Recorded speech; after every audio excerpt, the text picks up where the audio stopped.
Hi viewers, welcome to this channel. ముందుగా అయితే ఏమైనా డౌట్స్ ఉంటే call me four app IDs వచ్చేసరికి డిస్క్రిప్షన్లో ఉన్న టెలిగ్రామ్ గ్రూప్, వాట్సాప్ గ్రూప్, ఇన్స్టాగ్రామ్లో షేర్ చేశాను.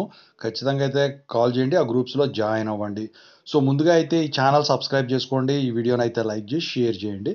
సో ఇందుట్లో వచ్చేసరికి ఇప్పుడు చదువుతున్న వాళ్ళకి, చదువు అయిపోయిన వాళ్ళకి అందరికి కూడా ఒక మంచి గుడ్ న్యూస్ అనమాట. ఎన్నో రోజుల నుంచి మీరు స్ట్రగుల్ అవుతున్నారు. సో మొత్తానికైతే దీనిపైన అయితే ఒక స్పందన అనేది రావడం అయితే జరిగిందనమాట. సో చాలామంది కూడా కామెంట్ రూపంలో కానివ్వండి, వీటి గురించి కానీ చెప్తా ఉన్నారు. అసలు అది ఏంటి, ఎవరెవరికి అని చెప్పేసి ఇప్పుడు చెప్పబోతున్నాను అనమాట. ముందుగా అయితే ఈ డిస్క్రిప్షన్లో తెలుగు ఇంజనీరింగ్ ఎడ్యుకేషన్ ఛానల్ కానివ్వండి, సాఫ్ట్వేర్ కోర్సెస్ వర్క్ సపోర్ట్ ఏదైతే డేటా సైన్స్ కోర్సు నడుస్తానో ఉందో, సో ఆ ఛానల్ సబ్స్క్రైబ్ చేసుకోండి, మీకు ఉపయోగపడతాయి. ఇక టాపిక్లో వెళితే అసలు న్యూస్ ఏంటి. సో చాలామంది స్టూడెంట్స్ ఎగ్జామ్స్ రాసే వాళ్ళకి కానీ, ఫీజులు కట్టించుకోని వాళ్ళకి కానీ, లేకపోతే చదువు అయిపోయిన సర్టిఫికెట్లు ఇవ్వని వాళ్ళకి కానీ, కాలేజీలు వాళ్ళు ఇబ్బంది పెడుతున్నారని చెప్పేసి స్టూడెంట్స్ చాలామంది గోల్ పెట్టారు మొన్నటి వరకు.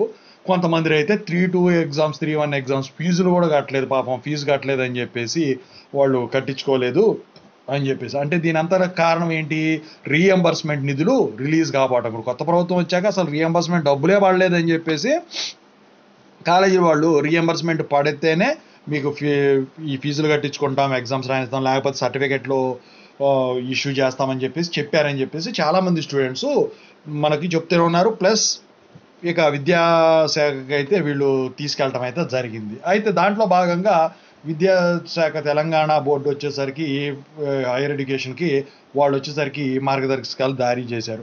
ఏంటంటే పిల్లవాళ్ళని ఇబ్బంది పెడుతున్నారు, మీరు చదువు అయిపోయిన వాళ్ళని సర్టిఫికెట్లు ఆపడానికి లేదు, మీరు సర్టిఫికెట్లు ఆపుతున్నారు.